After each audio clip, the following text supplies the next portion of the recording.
अस्सलाम वालेकुम। मैं doctor Mavi Shaikh homemaker clinic से आप सबको खुशामदीद। आज इस न्यू टॉपिक इंफॉर्मेशन के साथ आए वो होम्योपैथी की बहुत ही अच्छी रेमेडी है जिसका नाम है अम्बर गिरेशिया। अम्बर गिरेशिया का पेशेंट अगर आपके पास आएगा तो वो इन साइन ऑफ सिम्टम्स के साथ आएगा। वो इस वीडियो की इंफॉर्मेशन में हम जानेंगे। शेख होममेकर चैनल को सब्सक्राइब नहीं करा, सब्सक्राइब कीजिए, लाइक कीजिए, इंफॉर्मेशन को शेयर कीजिए।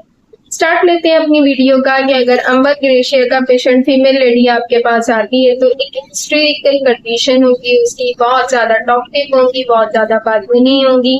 इसकी जो लेडी पेशेंट है अगर इसको माहवारी आ रही है तो डिजीनेस उसमें होगा। अगर थोड़ा सा ये मेहनत या मशक्कत वाला काम करती है तो इनको ब्लडिंग ज्यादा होना शुरू हो जाती है। अगर इसका मेल पेशेंट होगा तो मेल पेशेंट के साथ इस तरीके से होगा कि वो अपनी एज से ज्यादा ओल्ड नजर आएंगे, यानी कि जैसे बूढ़े ओल्ड एज के लोग होते हैं ना, अपनी एज से भी ज्यादा बड़ा लगना वो इस पेशेंट की कॉन्स्टिट्यूशन के अंदर शामिल होगा। इसका जो पेशेंट होता है मेंटली डिसऑर्डरनेस भी होती है, स्लीपलेसनेस भी होती है, इंसोम्निया का शिकार होता है और इसका माइंड एक्टिव नहीं होता है। टॉक्टिव इस लिहाज से होता है कि अगर एक बात अपनी कंटिन्यू ये कर रहा है तो उसी के अंदर दूसरी तीसरी बात को भी कंटिन्यू ज्वाइन कर देगा।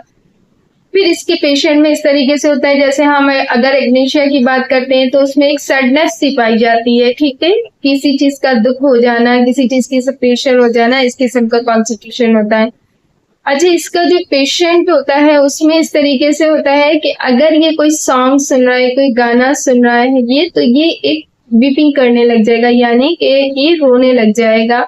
इसकी फीलिंग्स ऐसी होती है। अगर इसी की निस्बत हम होम्योपैथी की एक मेडिसिन देखते हैं ट्रोडेंटोला हिस्पानिया, उसमें ये होता है कि पेशेंट को अगर वो सॉन्ग सुनता है तो किसी की टो पे वो हिलने लग जाता है और टो हिलने लग जाती है। यानी मीन कि कभी आपने एक रियलाइज एक फील करा होगा कि हम किसी भी इमेज में जाते हैं, अगर इको आपका बहुत ज्यादा वहां पे तेज है, साउंड बहुत ज्यादा तेज है, कोई सॉन्ग वगैरह कंटिन्यू चल रहा है तो हमारी फिंगर मूवमेंट होना शुरू हो जाती है। तो ट्रोडेंटोला हिस्पानिया का भी इसी तरीके से होता है कि अगर वो कोई बेहोश हो गई है, कोई इश्यू हो गया, कोई प्रॉब्लम हो गई है, वो सॉन्ग सुनेगी तो वो उसकी एक्टिवनेस जो आएगी वो उसकी फिंगर मूवमेंट से हिलना शुरू हो जाती है। वो फिर अपने मोड ऑफ एक्शन में आ जाती है, यानी वो एक्टिवेट हो जाती है। लेकिन अगर इसकी हम बात करते हैं तो इसके जो पेशेंट है वो एक सैडनेस की तरफ चल जाएगा, यानी कि मौसीकी को सुनने के बाद अफसरदा हो जाना या सैडनेस की तरफ चले जाना। फिर इसके पेशेंट को ऐसा होता है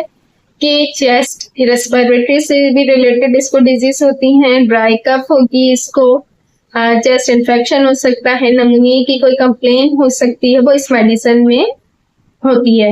अब इसको हमने देखना है कि पेशेंट हमारे पास आ रहा है फीमेल लेडी है या मेल है, कौन सी एज के हैं, क्या कॉन्स्टिट्यूशन है, हमने एक्यूट कंडीशन की डिजीज है या क्रॉनिक केस है, वो तमाम बातों को मद्देनजर रखते हुए ही अपनी पोटेंसी का इंतखाब करना है। इसका जो पेशेंट होगा इसको ब्लड का इश्यू भी हो सकता है, यूरिनरी कोई प्रॉब्लम हो सकती है, उसका भी प्रॉब्लम है। इसको स्टमक में ऐसा होगा कि बहुत ज्यादा एंजाइटी का बनना, बहुत ज्यादा ब्लॉटिंग का होना, पेट में अफारा होना, वो भी तमाम साइन ऑफ सिम्टम्स इसमें इसी के साथ साथ आते हैं। इसी के साथ में इजाजत चाहूंगी। इंशाल्लाह ताला हम next topic, next video, next information के साथ हम मुलाकात करेंगे। चैनल को सब्सक्राइब नहीं करा तो आप सब्सक्राइब कीजिए, लाइक कीजिए और इंफॉर्मेशन को शेयर कीजिए। इजाजत चाहती हूँ। Doctor Mavi Shaikh homemaker clinic. अल्लाह हाफिज।